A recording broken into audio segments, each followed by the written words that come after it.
यहाँ पे जो है वो स्पेस ऑफ हो गया था, तो ये सेकंड वीडियो है पर वो कंटिन्यू है, उससे में ही अपन इसको देख सकते हैं। ठीक है, तो क्या है यहाँ पे भाषा संबंधित मूल्यांकन में बच्चों की भाषा प्रयोग संबंधी क्षमता का मूल्यांकन करना चाहिए। तो भाषा संबंधित इसमें जो है बच्चों की भाषा संबंधी क्षमता का मूल्यांकन करना चाहिए, ये क्वेश्चन है। सामने वाला ये पोर्शन जो है ना, ये क्या है, ये क्वेश्चन है। ठीक है, और यहाँ पे ये क्वेश्चन भाषा संबंधित मूल्यांकन में क्या होता है, बच्चों की भाषा प्रयोग संबंधी क्षमता का क्या करना चाहिए, मूल्यांकन करना चाहिए। ये क्षमता का मूल्यांकन से रिलेटेड है। मतलब कि अगर हमको कोई ऐसा क्वेश्चन दिख जाता है जिसमें कैपेबिलिटी की क्षमता की बात की जाती है ना, तो हम ये सोचते हैं कि ये नेगेटिव होगा, लेकिन ये मतलब कि ये लाइन अगर आपको लिखा हुआ क्वेश्चन पेपर में मिलता है भाषा संबंधित मूल्यांकन में क्या होना चाहिए, तो आप उस पर एग्जैक्टली यही आंसर टिक करेंगे, आप इसको नेगेटिव नहीं समझेंगे, इसलिए इस क्वेश्चन को लिया गया है। ठीक है, उसके बाद आगे देखते हैं, आगे क्या है, भाषा की कक्षा में मुद्रित समृद्ध परिवेश कैसे रचा जा सकता है। मतलब कि एक समृद्ध, एक बहुत अच्छा कक्षा जो है वो कैसे बनाया जा सकता है भाषा की कक्षा में। तो कैसे बनाया जा सकता है, तो केवल विविध आकर्षक पुस्तकें सजाकर, दीवारों पर केवल आकर्षक पोस्टर लगाकर, कहानी कविता के पोस्टर व बच्चों के कामों को कक्षा में प्रदर्शित कर, दीवारों पर सूक्तियाँ एवं उपदेशात्मक बातें लिखकर, तपस्या सातवीं कक्षा, यहाँ पे ये 4 ऑप्शंस हैं। ठीक है, आपको क्या लग रहा है भाषा की कक्षा में मतलब एक समृद्ध वातावरण चाहिए, तो इन चारों ऑप्शंस में से क्या होना चाहिए। केवल वाला ऑप्शंस, यहाँ पे जैसे केवल वाला ऑप्शन दिया है ये तो बिल्कुल गलत हो गया। ठीक है, दीवारों पर केवल वाला ऑप्शन भी गलत हो गया। कहानी कविता के पोस्टर बच्चों के कामों को कक्षा में प्रदर्शित करना, ये बिल्कुल सही ऑप्शन है। तो इसका ऑप्शन क्या हो जाएगा, ऑप्शन सी जो है वो इस प्रश्न का उत्तर हो जाएगा।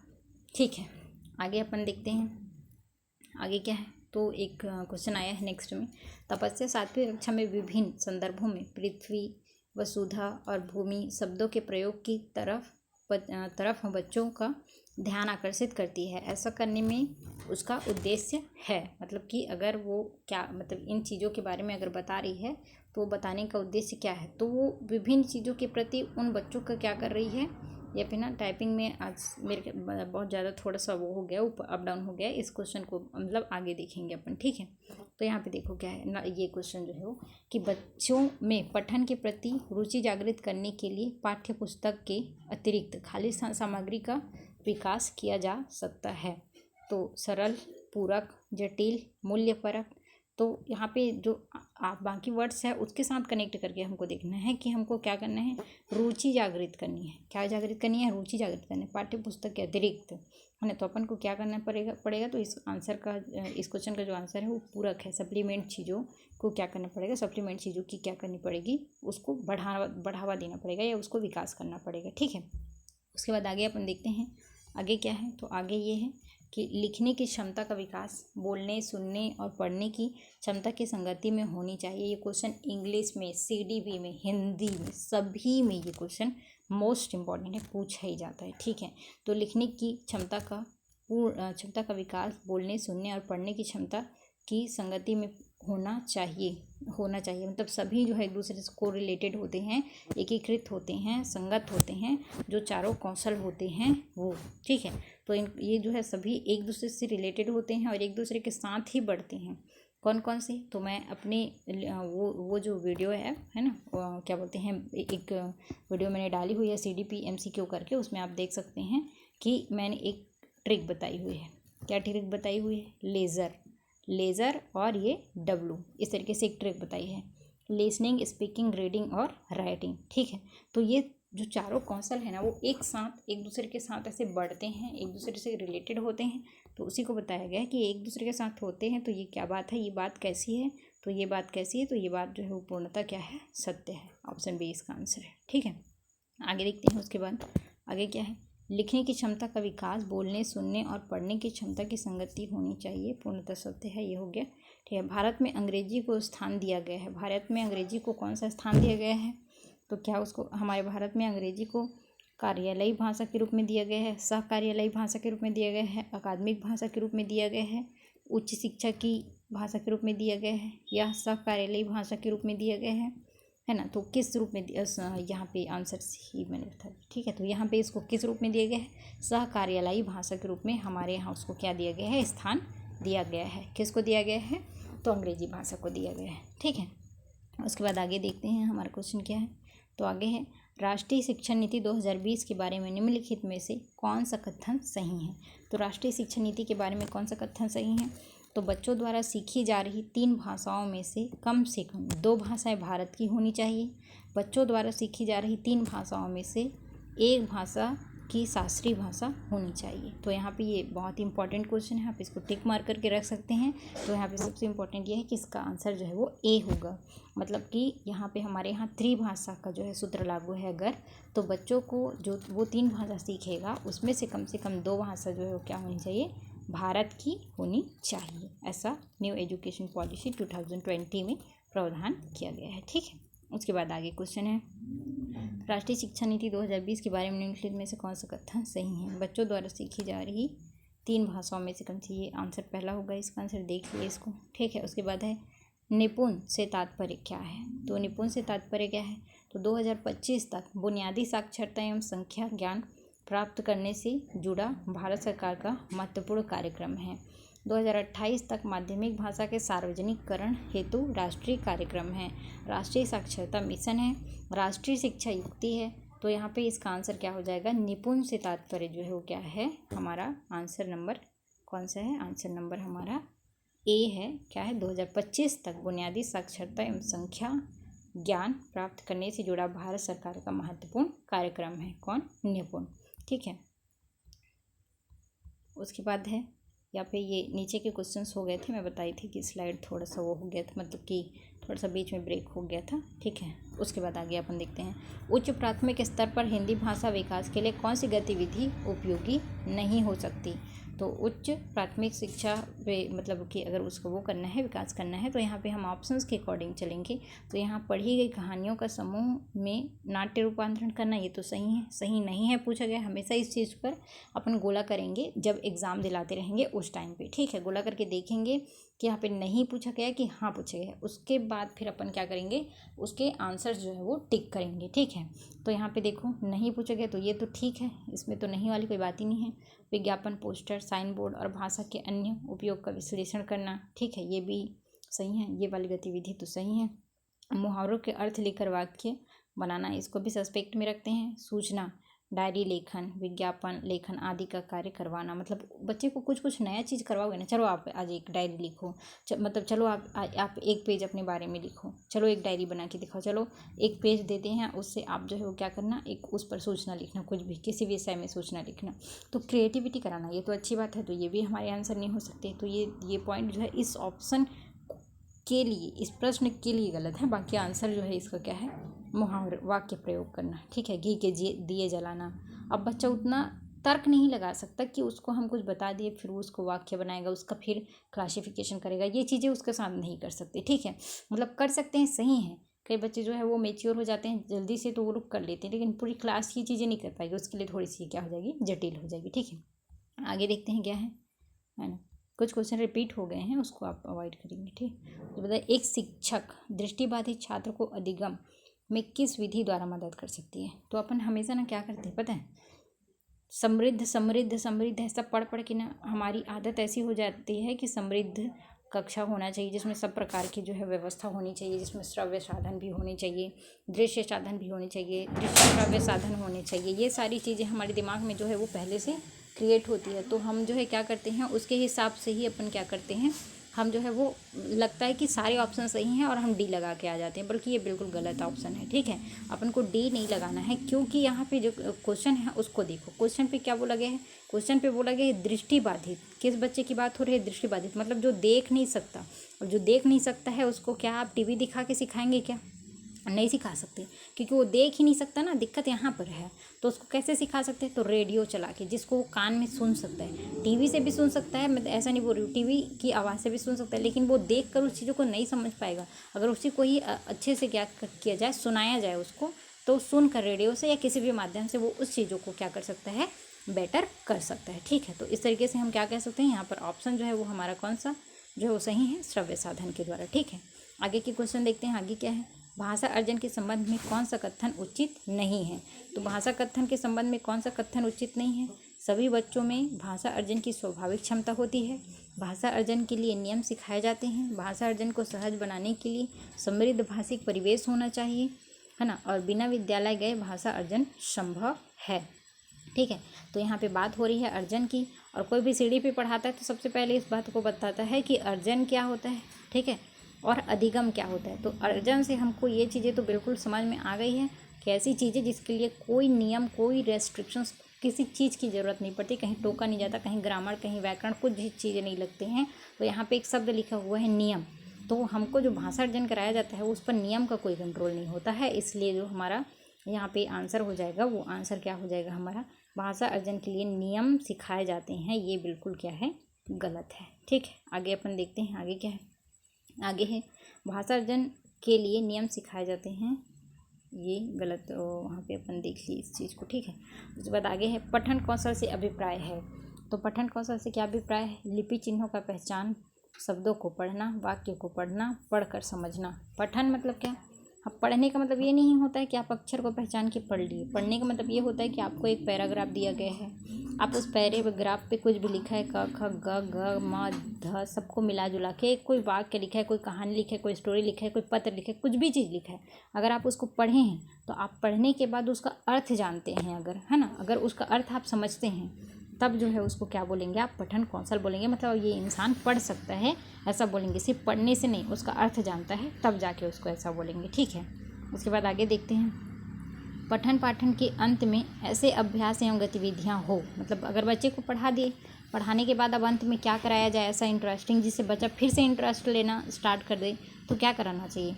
तो बच्चे को क्या कराना चाहिए, इनमें से, इन ऑप्शंस में से आप समझ सकते हैं। बच्चों को स्वयं कुछ करने और सीखने का अवसर देना चाहिए, बिल्कुल सही बात है। केवल जैसे ऑप्शंस तो आएंगे नहीं पाठ पर, बिल्कुल ये निगेटिव चीज़ें तो आएंगी ही नहीं। ठीक है, तो हमारा ऑप्शन क्या हो जाएगा, ऑप्शन ए जो है वो हमारा सही आंसर हो जाएगा यहाँ पर। ठीक है, उसके बाद आगे अपन देखते हैं। आगे है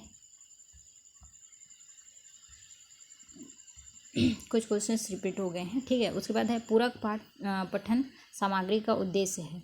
पूरक पठन जो सामग्री होता है वो किस लिए, ये सीधा आप इसको समझिए, अभी इस पर डिटेल में जाने की ज़रूरत नहीं है कि पूरक पठन जो सामग्री होती है वो किस उद्देश्य के लिए दिया जाता है। तो यहाँ पे ये ऑप्शन सी आ जाएगा, द्रुत गति से पठन की योग्यता का विकास करना। ठीक है, ये ऑप्शन इसके लिए क्या हो जाएगा, सही हो जाएगा। उसके बाद है व्याकरण शिक्षण की अपेक्षाकृत बेहतर विधि है। मतलब व्याकरण शिक्षण अगर किसी चीज़ को पढ़ाना है या किसी चीज़ को हम पढ़ा रहे हैं, मतलब व्याकरण में क्या आता है, संज्ञा सर्वनाम है या बहुत सारी चीज़ें हैं, तत्सम तद्भव, कुछ भी चीज़ें हैं। ठीक है, अगर हम उसमें से एक टॉपिक ले लिए संज्ञा, ठीक है, अब हमको बच्चे को उसको बताना है। ठीक है, तो सबसे पहले अगर हम इस चीज़ को ये बोल दे कि क्या बोलते थे कि एक पेन है, ये एक पेपर है ये, और उसके बाद नाम लिख दे किसी का, राम श्याम, नदी लिख दे, देश लिख दे, ऐसा बहुत सारा बोर्ड पे, ब्लैक बोर्ड पे लिख दिए, ये ब्लैक बोर्ड है हमारा, इस पर हम लिख दिए।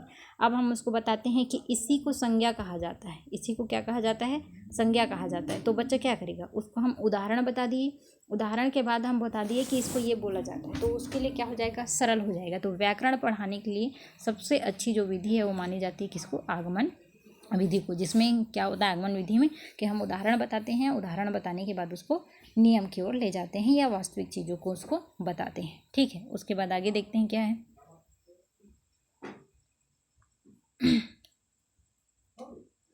आगे जो है वो ये है कि आगमन विधि यहाँ पे इंपॉर्टेंट है, उसके बारे में मैंने कुछ चीज़ें लिख दी है, वो उसको आप देख सकते हैं। ठीक है, 8वीं कक्षा में पढ़ने वाला आदित्य कागज़ पर लिखते समय बाएं हाशिए को बढ़ाता चलता है, यह प्रमुख लक्षण है।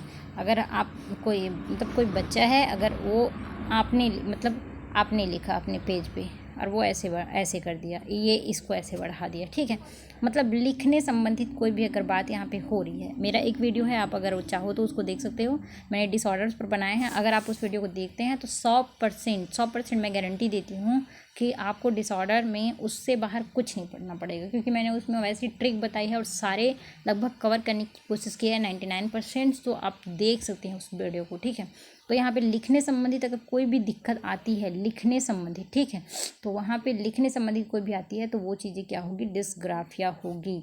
ग्राफ हम किस पे बनाते हैं, तो मैं यहाँ पे थोड़ा सा बना दूँ। ग्राफ जो है हमेशा हम कॉपी पे बनाते हैं, ग्राफ बनाते हैं कॉपी पे ही बनाते हैं, यहाँ पे ऐसे नापते हैं 0.0 ये सब करके, गणित में इसकी ज़्यादातर ज़रूरत पड़ती है। ठीक है, तो हम ग्राफ बनाते हैं, तो ग्राफ किस में बनाते हैं, कॉपी में बनाते हैं। तो कॉपी में क्या करते हैं, लिखते हैं, तो लेखन संबंधित ये जो है विकार है क्या है, डिस्ग्राफिया है। ठीक है, आगे देखते हैं हम लोग इसको। ठीक है, उसके बाद है भाषा संबंधित मूल्यांकन में।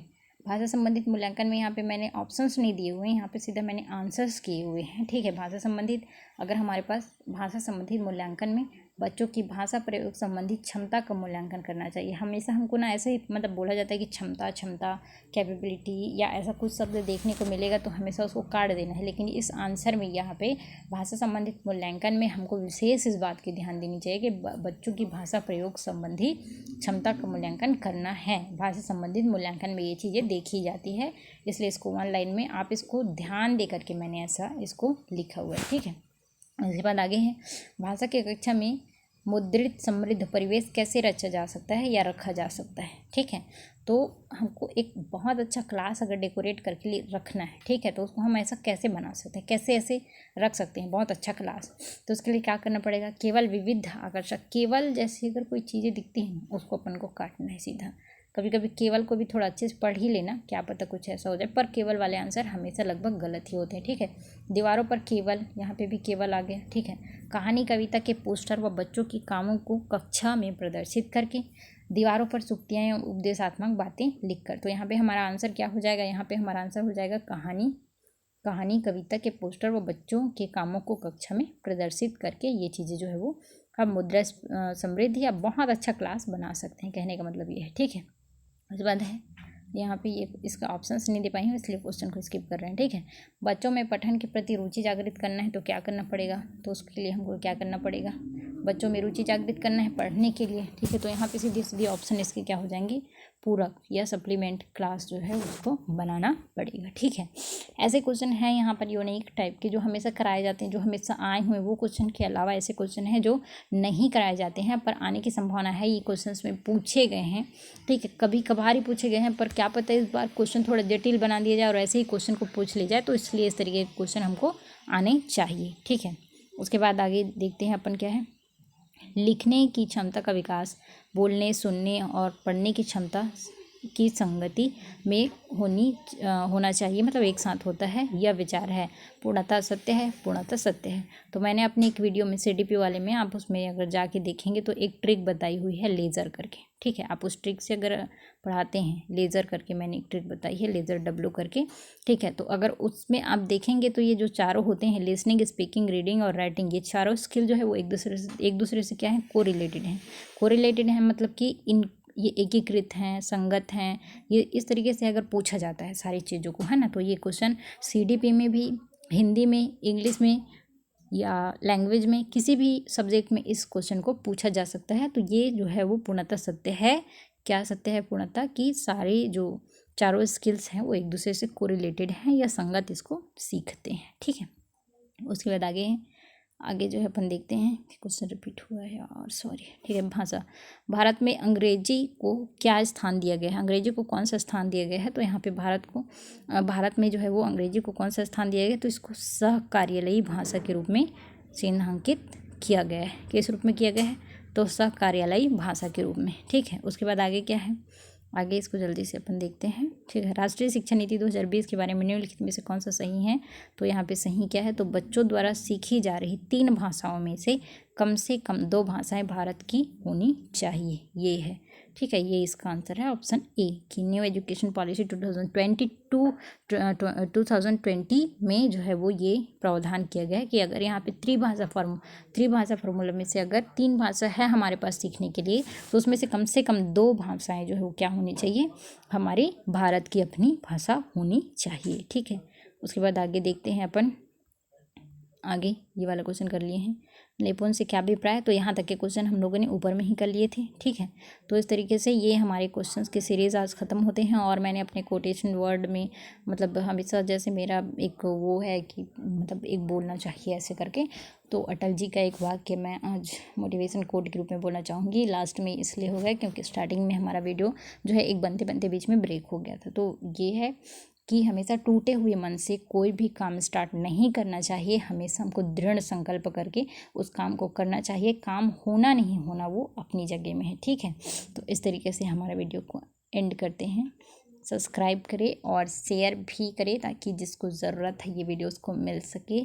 तो अब इतना हमारा हो गया, तो आप इसको ओवर करते हैं। जल्दी जल्दी से आप इसको स्पीड में भी करके देखिए और एग्ज़ाम टाइम आप इस क्वेश्चन को करिए। Thank you so much guys.